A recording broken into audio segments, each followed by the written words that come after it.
mengurus sakratul maut dan husnul khotimah. Bagi yang mencatat sakratul maut wa husnul khotimah. Bapak Ibu yang dirahmati Allah, kematian suatu kepastian dalam hidup kita. Sakratul maut sebuah kepastian, tapi husnul khotimah itu pilihan kita. Apa hubungannya? Kita melihat sebuah hadis Rasulullah SAW dari Ali bin Abi Thalib. Kata Ali bin Abi Thalib, ketika kami sedang menyelenggarakan jenazah, dalam hadis ini disebutkan setelah menguburkan jenazah di Baqi al-Kharqad, kemudian Nabi SAW datang ke Baqi. Beliau duduk di sebuah batu sembari menghentakkan tongkatnya beberapa kali. Setelah itu kami pun datang menemui Rasul dan kami duduk menyertai beliau. Pada waktu itu beliau berkata, kata Ali bin Abi Thalib, "Ma minkum min ahadin illa wa qad kutiba maq'aduhu minan nari wa maq'aduhu minal jannah." Artinya, tak seorang pun di antara kalian, kata Rasul, kecuali telah ditetapkan tempatnya di neraka dan tempatnya di surga, beserta nama dan nama-nama bapak-bapaknya di belakang. Mendengar perkataan Nabi itu, para sahabat bertanya, qalu ya Rasulullah, afala ala kitabina. Artinya, kalau begitu ya Rasulullah, kenapa kita tidak serahkan saja diri kita pada ketetapannya? Ya, kalau sudah ditetapkan nama siapa yang akan masuk surga, siapa yang akan masuk neraka, kalau begitu ya dah kita serahkan sajalah hidup kita ini kepada takdirnya.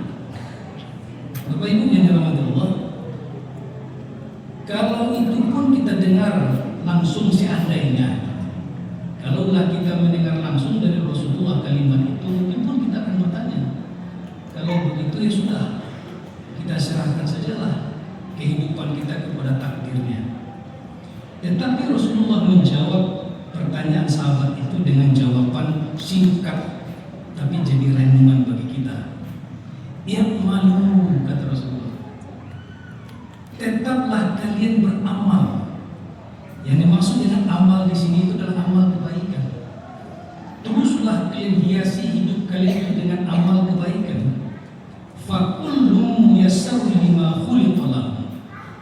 Setiap orang akan dimudahkan kepada apa yang diciptakan Allah baginya.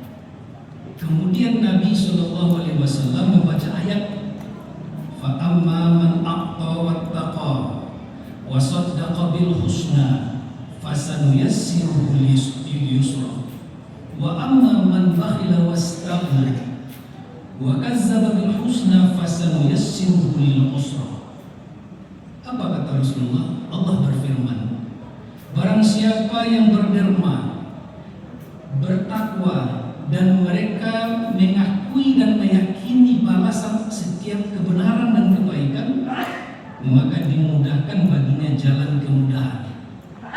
Tapi barang siapa yang bakhil, merasa diri cukup dan mendustakan akan balasan terhadap kebaikan, maka Allah pun akan memudahkan baginya jalan kesukaran. Ulama menjelaskan hadis ini ke muslimin yang dirahmati Allah, bahwa dari ayat fa'alhamaha fujuraha wa taqwaha, di dalam diri kita itu sudah ada sifat fujur, sudah juga ada sifat takwa. Dan Allah membekali kita dengan dua itu, fujur keburukan, takwa kebaikan. Fa'alhamaha fujurha, fa'al qad aflaha man zakkaha wa qad khaba man dassaha.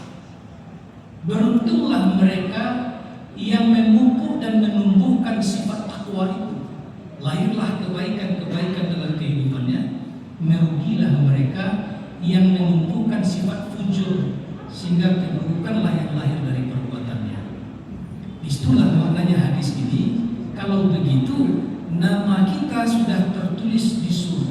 dan nama kita juga sudah ada di neraka. Pilihannya, kata Rasulullah SAW, tetaplah berbuat kebaikan dan Allah Subhanahu wa Ta'ala akan memberikan balasan dari apa yang kamu usahakan. Itu hadis yang pertama. Kemudian hadis yang kedua, kaum muslimin yang dirahmati Allah. Setelah Rasulullah SAW menjelaskan tahapan penciptaan manusia, kemudian beliau mengatakan, innamal a'malu bil khawatim. Sesungguhnya amalan yang dinilai oleh Allah Subhanahu wa Ta'ala dari setiap hambanya itu adalah amalan terakhir yang dia lakukan menjelang dia akan mati. Lalu Rasulullah katakan, inna ahadakum liya'malu bi'amali ahli jannah. Sesungguhnya seorang dari kamu yang mengerjakan amalan ahli surga, hatta ma yakunu bainahu wa bainaha illa zira'un, sampai tidak ada jarak di antaranya dengan surga kecuali sehasta. Karena amalan ahli surga yang dia kerjakan begitu dekat rasanya dia ke surga. Fayusabbitu alaihi alkitabu fayamalu bi'amali ahli nar fayadkhulu. Tetapi ketika dia akan meninggal dunia, yang dia kerjakan adalah pekerjaan ahli neraka, maka tempatnya itu adalah di neraka. Sebaliknya, wa inna ahadakum liya'malu bi'amali ahli nar hatta ma yakunu bainahu wa bainaha illa zira'un. Ada orang yang nampak oleh kita mengerjakan pekerjaan ahli neraka, sampai begitu nampak oleh kita dekat sekali dia dengan neraka sepertinya. Tetapi ketika dia mati, yang dia kerjakan itu adalah pekerjaan ahli surga, maka tempatnya adalah di surga, kata Rasulullah SAW. Sahabat pun bertanya, bagaimana bisa ya Rasulullah? Disinilah Nabi menjelaskan kepada kita kaum muslimin yang dirahmati Allah, jaddidu niyata. Selalulah memperbaharui niat kita itu. Dan selalulah kita mengingat kalau pekerjaan ini yang saya kerjakan, mati saya saat itu, apakah husnul khatimah atau su'ul khatimah? Mati dalam keadaan baik atau mati dalam keadaan buruk? Hadis ini mengajarkan kepada kita kaum muslimin yang dirahmati Allah bahwa Allah Subhanahu wa Ta'ala menyuruh hamba-hambanya itu untuk selalu mawas pada diri, agar suatu waktu nanti ketika kematian itu datang, dia sudah siap dengan amalan terbaiknya, yaitu amalan ahli surga. Maka Abu Ayyub Al-Ansari pernah bertanya kepada Rasulullah SAW. Sembari dia bertanya, ada juga laki-laki yang bertanya kepada beliau, ya Rasulullah, izni wa aujiz. Ya Rasulullah, nasihatilah aku dengan nasihat yang singkat. Maknanya Bapak Ibu, laki-laki ini meminta kepada Rasulullah nasihat praktis, yang bukan saja teoritis tapi praktis. Ini makna izni wa aujiz. Nasihati aku tapi singkatkan nasihat. Artinya yang praktis. Apa kata Rasulullah? Iza kunta fi sholatika fasilhu sholata muwaddi'i. Jika kalian mengerjakan sholat, berdiri untuk mengerjakan sholat, dan anggaplah sholat kalian itu seperti sholat orang yang akan berpisah dengan dunia ini.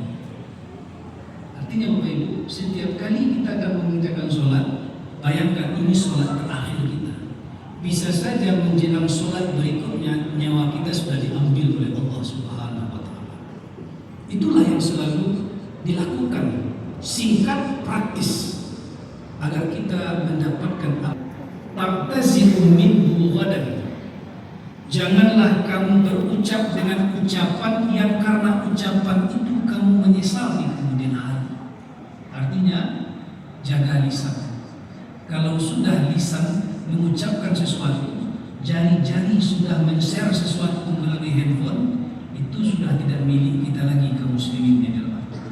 Sudah masuk ke pendengaran orang, sudah tidak punya kita lagi. Karena itu kata kata Rasulullah kepada laki-laki yang meminta nasihat ini, jaga ucapanmu dan pikirkan, jangan sampai ucapan